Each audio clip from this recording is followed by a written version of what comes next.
계절상으로 고온 다습한 우리나라의 여름은 정말 뜨겁습니다. 낮 기온은 최고 30도를 넘어서고 기상청에서는 올여름 폭염일수가 20일에서 25일로 예상된다고 합니다. 또한 열대야 역시 12일에서 17일로 지난해보다 일주일가량 많을 것으로 보고 있는데요. 올해는 이렇게 뜨거운 여름이 예상되는 가운데 시장은 어떠한 종목들에 관심을 가질까요? 무더위에 관련된 여름 테마주를 지금부터 알아보도록 합시다. Everybody sing that shit.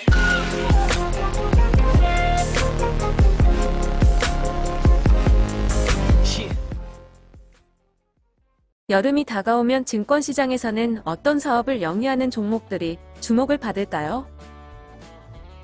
더위를 한 방에 날려줄 에어컨과 선풍기가 먼저 떠오르는 분들이 계실 것입니다.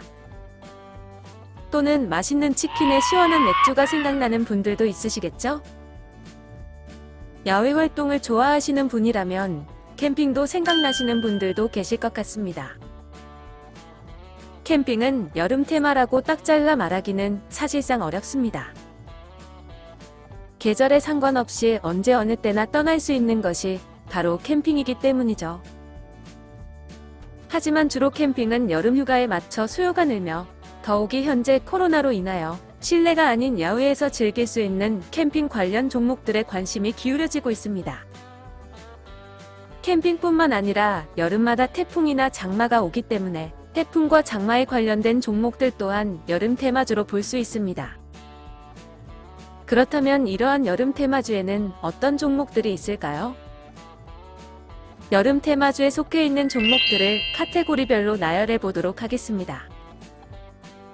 에어컨과 선풍기, 냉동차와 관련된 종목으로는 파세코, 위니아딘체, 신일전자 등이 있으며 치킨, 맥주와 관련된 종목으로는 하이트진로, 롯데칠성, 하림, 마니커 등 여러가지 테마주가 있습니다. 캠핑과 관련된 종목들은 라이드플렉스, 태양, 대륙제관, 승일 등이 있고 태풍과 장마에 관련된 종목들은 경동, 조비, 코인텍, 인선 ENT 등이 있습니다. 하지만 여름이 다가왔다고 해서 여름과 관련된 모든 종목들이 오르는 것은 아닙니다. 같은 여름 테마주로 볼 수 있지만 증권시장에서 주목받지 못한 종목들의 주가는 오르지 못합니다. 이해를 더 쉽게 하기 위해 실제 예를 들어 설명하도록 하겠습니다. 2018년 7월 16일 대한민국의 폭염과 관련된 뉴스가 나왔습니다. 뉴스를 접한 많은 사람들은 엄청난 더위로 인하여 관련 종목들을 찾기 시작했고 여름 테마주에 속해 있던 여러 종목들이 상승하였습니다. 그렇다면 여름 테마에 속해 있는 에어컨과 선풍기, 닭고기와 주류업체 등 모두 주가가 상승하였을까요? 뉴스가 나왔던 당시 선풍기를 생산하고 판매하는 업체인 신일전자의 주가는 상한가에 갑니다. 또한 에어컨 관련 업체인 위니아딘체는 하루 만에 10%의 상승을 보였죠.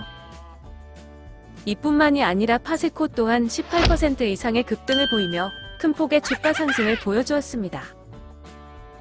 이처럼 상승하는 종목이 있었지만 반대로 시장에서 아무런 주목을 받지 못한 종목도 있었습니다. 닭고기 관련 업체인 하림과 마니커의 주가는 아무런 상승도 하지 않았으며 소주나 맥주를 판매하는 하이트진로와 롯데칠성 역시 주가는 움직이지 않았습니다. 이처럼 아무리 같은 테마에 편입되어 있어도 시장에서 외면받으면 주가가 상승할 수 없습니다. 그럼 지금까지 여름과 관련된 테마주를 살펴보았습니다. 여름 테마주뿐만 아니라 봄, 가을, 겨울과 같은 계절 테마주들은 1년에 한 번씩 기회가 찾아오는 효자 종목이 될 수 있습니다. 계절 테마주들은 계절이 찾아오면 주목을 받는 비교적 예측하기 쉬운 테마주이기 때문에 여름 관련 테마 종목들은 봄에 미리 매출과 성장, 그리고 기술적 분석을 통하여 미리 매수하는 것도 좋을 것이라고 생각합니다. 하지만 뉴스가 이미 나오고 관련 테마 주가가 상승했을 때 매수를 한다면 남들보다 훨씬 더 높은 가격에 매수하게 됩니다. 그만큼 조그마한 변동폭에도 큰 손실을 볼 수 있다는 점을 반드시 명심하여 주시기 바랍니다. 그럼 지금까지 레다트였습니다.